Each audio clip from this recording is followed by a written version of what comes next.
পড়ে পুরুষ বিদায় সীমিত 3 নম্বর। তিন কাপড়ে পুরুষ বিদায়, পাঁচ কাপড়ে নারী। এ দুনিয়া ক্ষণস্থায়ী, কিসের বাহাদুরি গো। এ দুনিয়া ক্ষণস্থায়ী, কিসের বাহাদুরি। আল্লাহ বলছে বান্দা টাকা দিয়েছি তোমায়, গায়ে রয়েছে বল। ওরে বান্দারে চলবে না, কবরে চল। কবরে আছে কানার কালা, কবরে আছে কানার কালা। আল্লাহ পাক আল্লাহ তাআলা দুটো ফেরেশতা দিয়ে রেখেছে। একজন ফেরেশতা কানে শুনতে পায় না, অপর ফেরেশতা চোখে দেখতে পায় না। দুই ফেরেশতার কাজ হলো কবরে শুধু মারা। ওগো নানি খালু, সবার মারবে, আমিও খাবো, আপনারাও খাবেন। আল্লাহ কি বলছে মন দিয়ে শুনুন। সালমান ভাই, ও সালমান খালু, 2 নম্বরটা কমিয়ে দেন, 2 নম্বর। তিন কাপড়ে পুরুষ বিদায়, পাঁচ কাপড়ে নারী। তিন কাপড়ে পুরুষ বিদায়, পাঁচ কাপড়ে নারী। এই দুনিয়া ক্ষণস্থায়ী, কিসের বাহাদুরি গো। এই দুনিয়া ক্ষণস্থায়ী, কিসের বাহাদুরি। তিন কাপড়ে পুরুষ বিদায়, শোন শোন, তিন কাপড়ে পুরুষ বিদায়, পাঁচ কাপড়ে নারী। তিন কাপড়ে পুরুষ বিদায়, পাঁচ কাপড়ে নারী। এই দুনিয়া ক্ষণস্থায়ী, কিসের বাহাদুরি গো। এই দুনিয়া ক্ষণস্থায়ী, কিসের বাহাদুরি। হেরা অনেক বাদশা ছিল, খোদাটা বিশে করিল। মারলো তারে চুবাই চুবাই, খুব মন দিয়ে শুনবে। মারলো তারে চুবাই চুবাই, নীল নদীর ওই আঙিনার। মারলো তারে চুবাই চুবাই, নীল নদীর ওই আঙিনার। এই দুনিয়া ক্ষণস্থায়ী, কিসের বাহাদুরি গো। এই দুনিয়া ক্ষণস্থায়ী, কিসের বাহাদুরি। তিন কাপড়ে পুরুষ বিদায়, পাঁচ কাপড়ে নারী। তিন কাপড়ে পুরুষ বিদায়, পাঁচ কাপড়ে নারী। এই দুনিয়া ক্ষণস্থায়ী, কিসের বাহাদুরি গো। এই দুনিয়া ক্ষণস্থায়ী, কিসের বাহাদুরি। নমরুদ এক বাদশা ছিল, খোদার সাথে টক্কর দিল। একটি মশাই করলো কামাল, মশা ছিল হ্যান্ডিক্যাপ ঘোড়া। একটি মশাই করলো কামাল, খেলো জুতার বাড়ি। একটি মশাই করলো কামাল, খেলো জুতার বাড়ি। এই দুনিয়া ক্ষণস্থায়ী, কিসের বাহাদুরি গো। এই দুনিয়া ক্ষণস্থায়ী, কিসের বাহাদুরি। তিন কাপড়ে পুরুষ বিদায়, পাঁচ কাপড়ে নারী। তিন কাপড়ে পুরুষ বিদায়, পাঁচ কাপড়ে নারী। এই দুনিয়া ক্ষণস্থায়ী, কিসের বাহাদুরি গো। এই দুনিয়া ক্ষণস্থায়ী, কিসের বাহাদুরি। সাদাত এক বাদশা ছিল,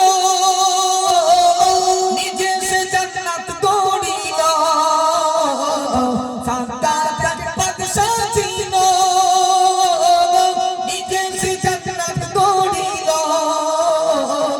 নিজের জান্নাতে প্রবেশে সাদা জান্নাত তৈরি করলো।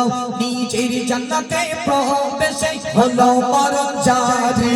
নিজের জান্নাতে প্রবেশে হলো মরণ জারি। এই দুনিয়া ক্ষণস্থায়ী, কিসের বাহাদুরি গো।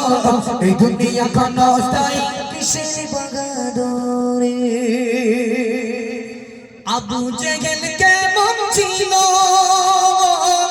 মোর নবীকে মারবে বলিল। আবু জেহেল কেমন ছিল, মোর নবীকে মারবে বলিল। নিজের কুয়ায় পড়ে গেল, নিজের কুয়ায় পড়ে গেল। আবু জেহেল শোনো না, নিজের কুয়ায় পড়ে গেল। আবু জেহেল শোনো না। এই দুনিয়া ক্ষণস্থায়ী, কিসের বাহাদুরি গো। এই দুনিয়া ক্ষণস্থায়ী, কিসের বাহাদুরি। আমার কবি মান্না বলে,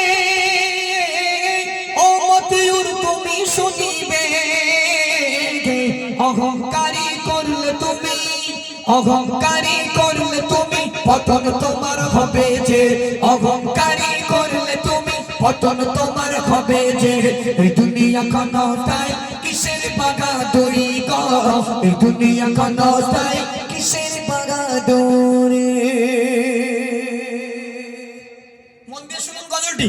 আল্লাহ পাক চারজন বেঈমান দুনিয়ার জমিনে, চারজন ইতিহাসের পাতায় গ্রেট বেঈমান। ফার্স্ট বেঈমান ছিল নাম তার ফেরাউন, সেকেন্ড বেঈমান নমরুদ, তৃতীয় বেঈমান সমুদ্রের সাদ্দাত, চতুর্থ ছিল নাম তার আবু জেহেল।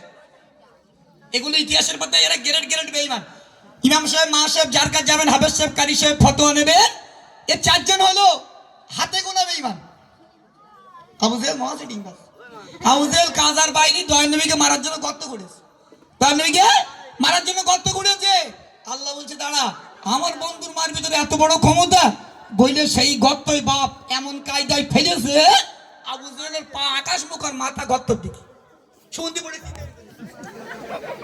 গ্রামের লোক বলছে, আবু জেহেল খবর কি, এই গর্তের ভিতরে কেন? বলতেছি আর বলো না, আমার ভাইপো মোহাম্মদের মারার জন্য কায়দা করে এটা গর্ত করলাম, কিন্তু এই গর্তই আমি যে শীতেই থাকবো, আমি আবু জেহেল বুঝতে পারি জি। আবু জেহেল আমি কি করছে? আবু জেহেল শুধু কবর এখন কু খাচ্ছে। আবু জেহেলের কবর বাথরুম। আর নমরুদ, নমরুদ একটা মশাই শেষ। আল্লাহ কি রে বাপ, একটা হ্যান্ডিক্যাপ মশা আল্লাহর কাছে কাঁদছে, বলছে আল্লাহ আল্লাহ আল্লাহ। মশারে বলে কি হয়েছে? অত আল্লাহ আল্লাহ করতে কেন? বল দিন তোর আরজি কি বল। মশা কান্না স্টার্ট করে দিল। মশা বলল আল্লাহ আমার একটি আরজি আছে, একটু শুনবেন? বললো বলো। বলছে আমার একটাই আরজি, আমি নমরুদের সঙ্গে যুদ্ধ করবো। এই নবিয়ান স্টেজে মিথ্যা বলছি না বাপ। নমরুদ বলল, হ্যান্ডিক্যাপ মশা বলল আমি নমরুদের সঙ্গে যুদ্ধ করতে চাই। প্রশ্নই আল্লাহ বললেন, ও হ্যান্ডিক্যাপ তোমার তো পা নেই, তুমি তো ল্যাংড়া, তুমি কি যুদ্ধ করবে? মশা বলল আল্লাহ একটু অর্ডার দেন না, একটু অর্ডার দেন। যেই আল্লাহ পাক আল্লাহ তাআলা হ্যান্ডিক্যাপকে অর্ডার দিল, হ্যান্ডিক্যাপ মশা ছুটতে ছুটতে সিধা নমরুদের নাকের ভিতরে চলে গেল। একবার জোরে বলুন না সুবহানাল্লাহ, একটু জোরে বলুন। মশা যদি নাকের ভিতরে যায় কিরাম লাগে ভাই? শুধু হেক্সি না, মনে হয় যাই যাই শব্দ। ও বাপ, মশা নাকের ভিতরে চলে গেল, এখানে গিয়ে একটা করে কামড় মারে, আর নমরুদ ধুলোয় পড়ে ছটপট করে। প্রজাদেরকে ডাক দিয়ে নমরুদ বলতে লাগলো, ও প্রজা, একটা মশা নামক জাতীয় জিনিস আমার নাকের ভিতরে চলে গেল, মস্তিষ্কের ভেতরে গিয়ে এখানে কামড় মারে, আমি নমরুদ সহ্য করতে পারছি না,